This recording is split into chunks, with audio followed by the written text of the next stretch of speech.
Lilongwe to Mzuzu this morning.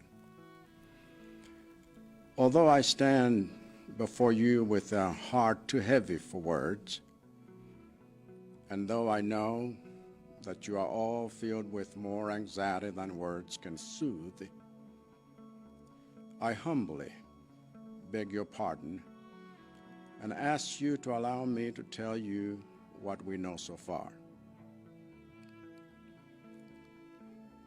At 7:05 a.m. this morning, a Malawi Defense Force aircraft number MAF-TO3 left Mzuzu Airfield and landed at Kamuzu International Airport at 7:48 a.m.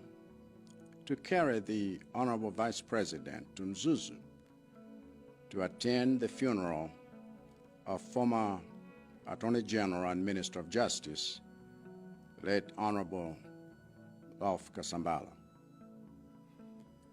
Then at 9:17 a.m., the aircraft departed Kamuzu International Airport with the Vice President and 9 other individuals on board, including Mr. Lucas Kapeni, Mr. Chisomo Maneni, Ms. Gloria Mtukule, Ms. Chanil Zimbiri, Mr. Dan Kanyemba, Mr. Abdul Lapken, as well as Colonel Sambalopa, Major Selemani, and Major Aydin, who were the MDF officers operating the aircraft.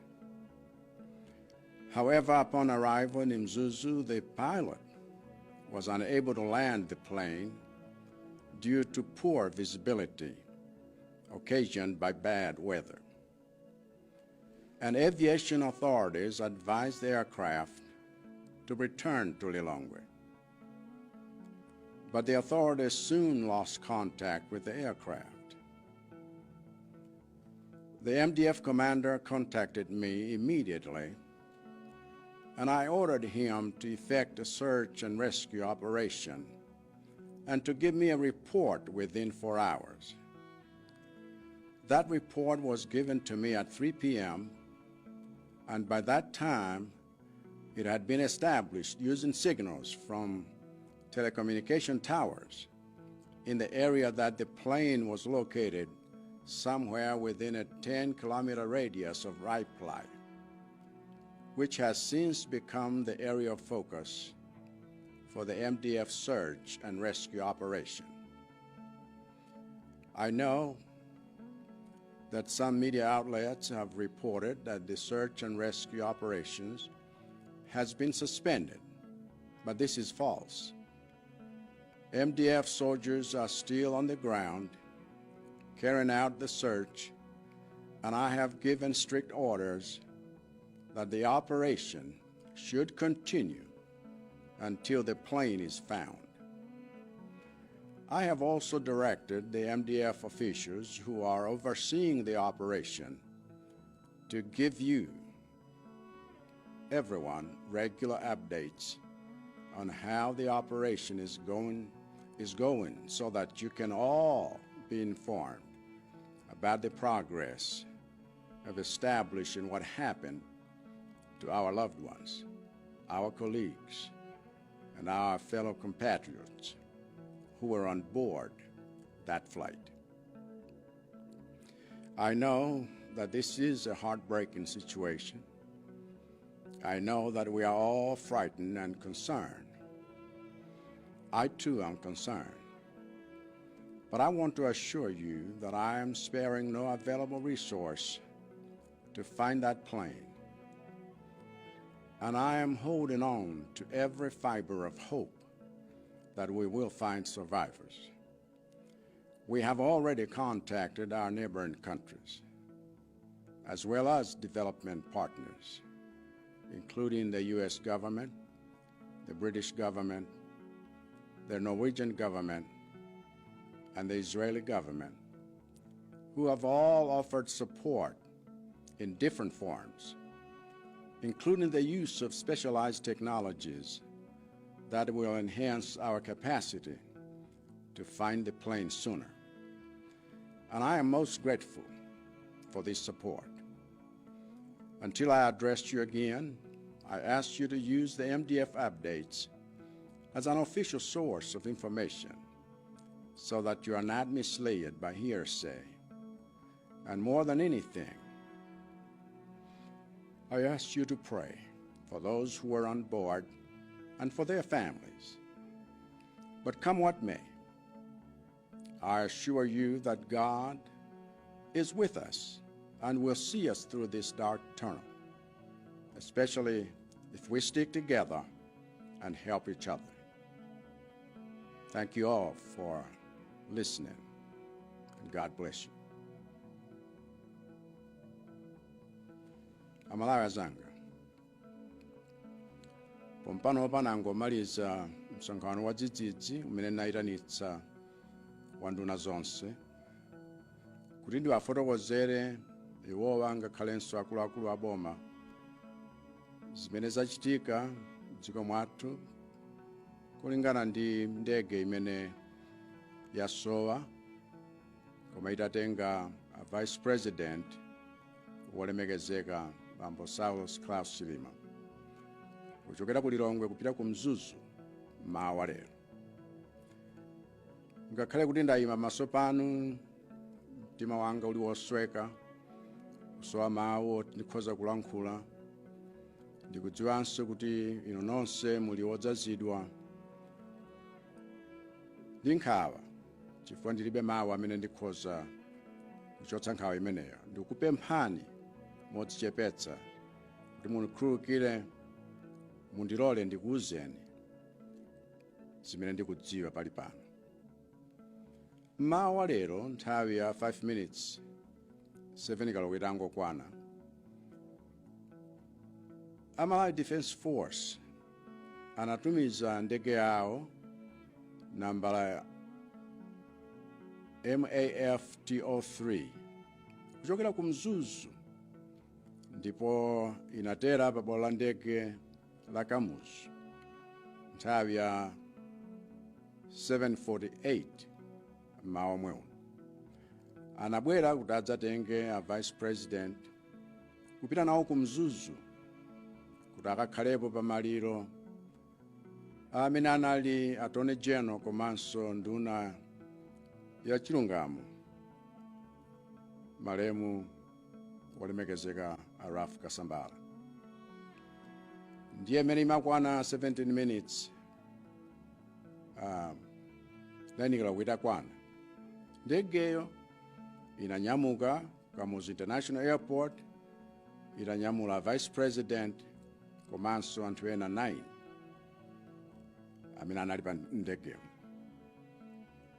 Mwa iwo ndi a Lucas Kapeni, a Chisomo Chimaneni, Mai Gloria Mtukule, Mai Shanil Dzimbiri, Bambo Dan Kanyemba, Bambo Abdul Apken, komanso Colonel Sambalopa, Major Selemani, and Major Aidin, amene ndi akuluakulu wa MDF amene amayendetsa ndege. Koma amene amafika ku Mzuzu woyendetsa ndegeyo sadathe kuti atere chifukwa chakuti simaoneka bwino kamba kanyengo mene inalili ku Mzuzuko. Ndipo anawawuza amene amayang'anira zotera ndi kuuluka kwa ndege kuti abwerere ku Lilongwe. Komabe anthu aja analeka kulumikizananso nthawi itangopita. Ndiye akomanda wa MDF anadzandiuza zimene zachitika, ndipo nawuza kuti yambamponi kufunafuna ndi kuti tikhoza kupulumutsa anthu monga mmachitira ino. Ndiye munipatse ripoti la nkhani imeneyi pakutha maola 9. Ripoti limenelo anabwera kudzandipatsa nthawi ya 3 kaloko, ndipo mmene imakwana nthawi imeneyi nkuti zitadziwika kuti kolingana ndi zina zimene amaona zizindikiro zokhudzana ndi mathawa,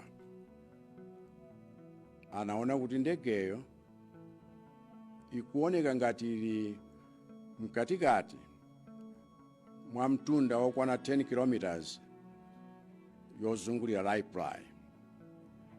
Ndipo pano patere nkhani yofunafuna ndege imeneyo ikuchitika pa mtunda umeneyo. Nodziwa kuti ena alembapo kuti zofunafuna ndi kuti tipeze ndi kupulumutsa anthu za ndegeyi zalekeka, koma chimenechi sichoona. Choona chake nchakuti asilikali wa MDF ali komweko ndipo akufunafunabe. Ine ndaawuzitsa kotheratu kuti ntchito imeneyi ayipitirize mpaka natayipeza ndegeyo. Ndawawuzanso asilikali wathu amene ali kuyang'anira pologalamu yofunafunayi kuti apereke kwa Amalawi wonse pa nthawi yake mmene zinthu zili kukhalira, kuti Amalawi azidziwa kuti zimene zachitika za mtundu wanji, chifukwa okondedwa wathu komanso azathu tigwira nawo ntchito ndi azathu a mdziko muno amene ali pa ndege imeneyi, anthu afunika adziwe chapachitikira nchiyani. Nodziwa kuti izi nzoswetsa mtima ndiponso nkhawa ilipo. Tonse tachita mantha, tonse takhudzidwa, inenso zandikhudza kwambiri, koma ndifuna ndikutsimikizireni kuti tiyesetsa ndi chilichonse tili nacho ndege imeneyi tiyipeze. Ndipo ine ndagwiritsitsa chiyembekezo chakuti tipeza amene apulumuka. Ifeyo tawawuza mayiko azathu amene atizungulira, komanso tawadziwitsa azathu amene timalumikizana nawo pa ntchito yachitukuko kwathu kuno, mwa iwo ngati boma la America, boma la azungu ku England, komanso ku Norway, ngakhalenso ku Israel. Wonsewo anena kuti apereka thandizo lililonse limene lingafunikire kuwonjezerapo makina amasiku ano amene akhoza kutithandiza kuti tipeze ndege imeneyi mwamsanga. Ndifuna ndithokoze chifukwa cha sapoti yawo anthu onsewo. Mpaka ntakulankhulaninso, ndifuna MDF asilikali wathu azipereka mauthenga kawirikawiri kuti aliyense asangomva za m'maluwa koma adziwe zimene akuchita pa nthawi yake. Ndikupemphani tiye tipemphere, ndipo tipemphererenso iwo amene ali pa ndege imeneyi ngakhalenso mabanja wawo. Koma chingachitike cha mtundu wanji, ndifuna ndikutsimikizireni kuti Mulungu ali nafe, ndipo Mulungu atidutsitsa mu nthawi ya mdima yotere, makamaka pamene tikhala limodzi tonse mogwirizana nkuthandizana. Zikomo chifukwa chakutsereza kuthenga umenewo. Ambuye Mulungu akhale nanu.